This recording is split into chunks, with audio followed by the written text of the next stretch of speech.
Bonjour et bienvenue pour ce nouveau numéro de Dragon Ball C'est Super. Je vais aujourd'hui vous parler du tome 7 de Dragon Ball Super. Comme vous le voyez sur la couverture, les 12 dieux de la destruction sont réunis. Et au verso, ce sont les 12 Kaiosin.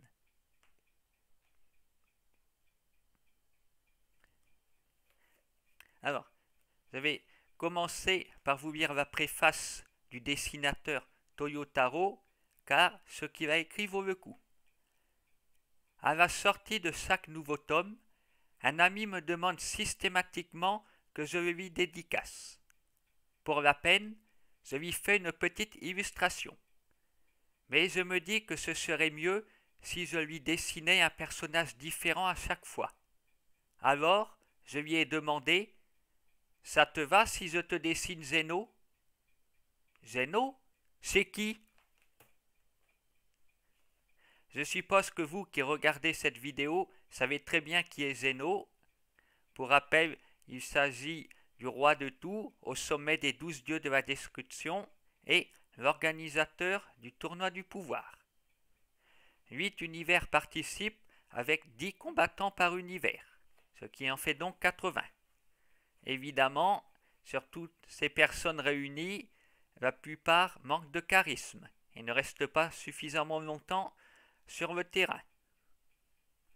Il faut dire que seuls les univers que nous avons pu apercevoir, soit dans le manga, soit dans l'anime, sortent du lot. Bien sûr, notre univers 7, le 6, le 9, le 10 et le 11. Les autres ne sont vraiment que des baltringues qui dégagent vite de la compétition, à part quelques-uns qui réussissent à sortir du lot, mais ils ne restent pas très longtemps malgré tout. Et il ne tarde pas à y avoir un univers qui a perdu tous ses combattants et comme promis, il est effacé.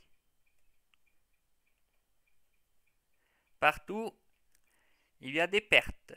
À la fin de ce volume, tous les univers ont perdu des participants, à l'exception de l'univers 11, bien sûr.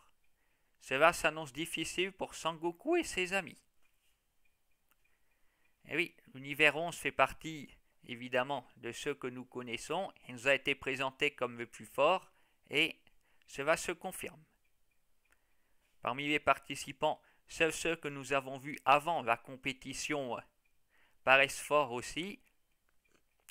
Tous les autres ne semblent être que des figurants. Que se passera-t-il dans le prochain volume? L'univers 7 va-t-il disparaître? Va-t-il gagner? Y aura-t-il un Challenger surprise parmi les autres? Nous le verrons bientôt.